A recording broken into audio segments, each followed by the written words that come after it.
Bonjour tout le monde, je vous souhaite la bienvenue dans cette nouvelle vidéo en relation avec certaines notions informatiques et spécialement en relation avec le domaine de développement.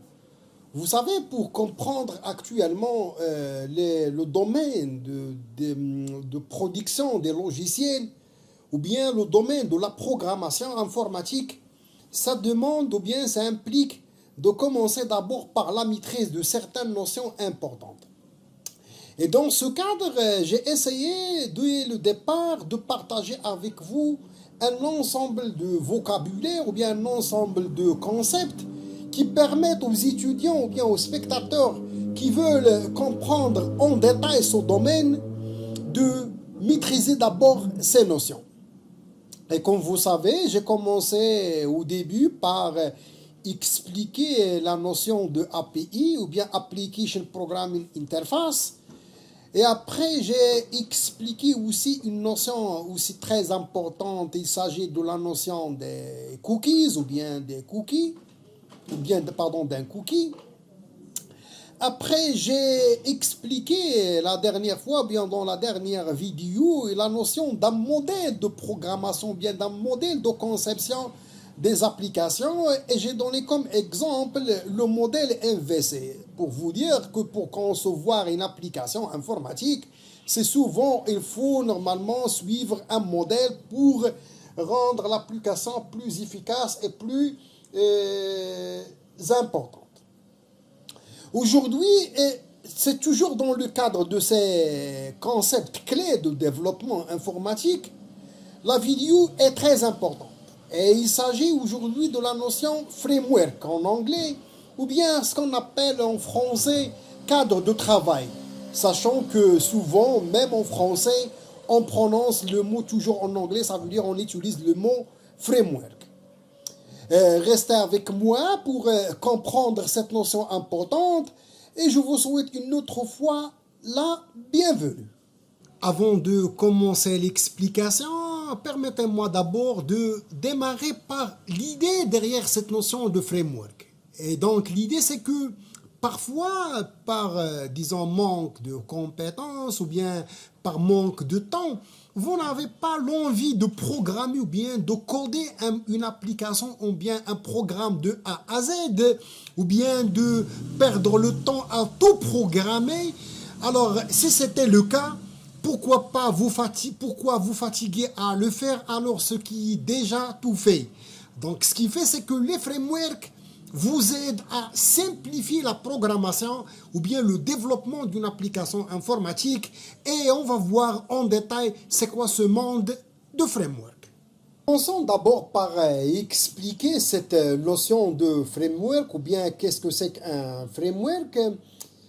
Un framework, comme j'ai déjà dit tout à l'heure, c'est le mot, c'est en anglais, en français c'est cadre de travail, donc on peut le voir comme une boîte à outils, ou bien un ensemble de composants, ou bien de composants bien évidemment logiciels, ou bien de fonctions, ou bien de classes, qui sont déjà programmés, déjà testés, déjà montré leur efficacité, et qu'on peut, bien évidemment, par d'autres personnes, ou bien par d'autres développeurs, ou bien d'autres programmeurs, et vous pouvez les utiliser sans aucun problème. Et ce qui est, bien évidemment, un programmeur, il n'est pas nécessairement obligé parfois de programmer tous les composants d'un logiciel, et parfois on peut utiliser d'autres, et c'est ça le rôle d'un framework. Donc, et ce qui permet normalement aussi, c'est d'automatiser des tâches dans le cadre de la programmation qui sont souvent récurrentes. Bref, donc, un framework, c'est on peut le voir comme une boîte à outils, ensemble de composants logiciels qui va vous aider à programmer d'une manière, disons, simple, efficace et rapide. Parlons maintenant de ce qu'on appelle les avantages ou bien à quoi sert un framework. Le fait d'utiliser des composants qui sont déjà testés, déjà normalement programmés par d'autres personnes, ils ont déjà montré leurs efficacités, ça va normalement aider le développeur à simplifier leur travail. Donc ça, c'est l'avantage très très important. Donc sans utilisation parfois d'un framework, le travail de programmation d'un logiciel devient très compliqué.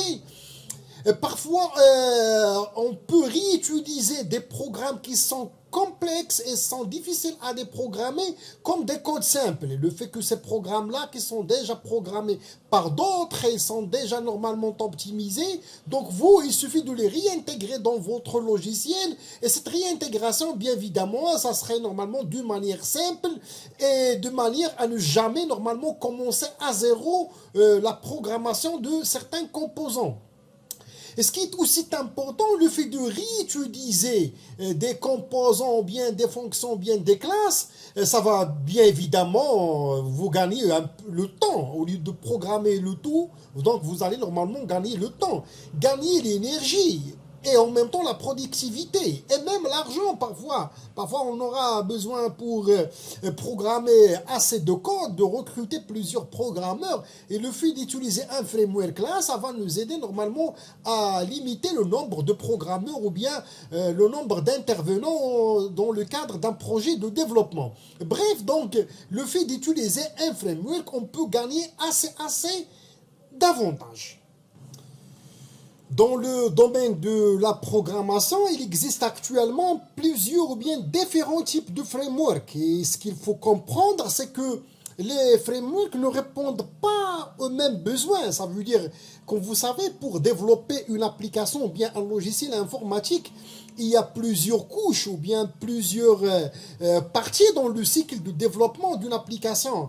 Par exemple, si on veut se connecter à des bases de données ou bien se connecter aux données, on utilise des frameworks dédiés pour ça. Pour améliorer la présentation d'un site web, ça veut dire la partie design, tout ce qui est couleur, texte, la mise en forme, on utilise des frameworks parfois dédiés pour ça. Ce qui fait parfois, on serait parfois obligé d'utiliser conjointement dans certaines situations plusieurs frameworks pour monter une application ou bien programmer une application. Et ce qu'on fait, c'est que généralement, on peut classifier ces frameworks en 5 grandes familles. Et on commence d'abord par les frameworks du type applicatif. Ce sont des frameworks, on les télécharge ou bien on les installe dans le cas où on veut créer ou bien programmer des applications web. Donc ce sont des frameworks dédiés pour la création des applications ou bien des sites web.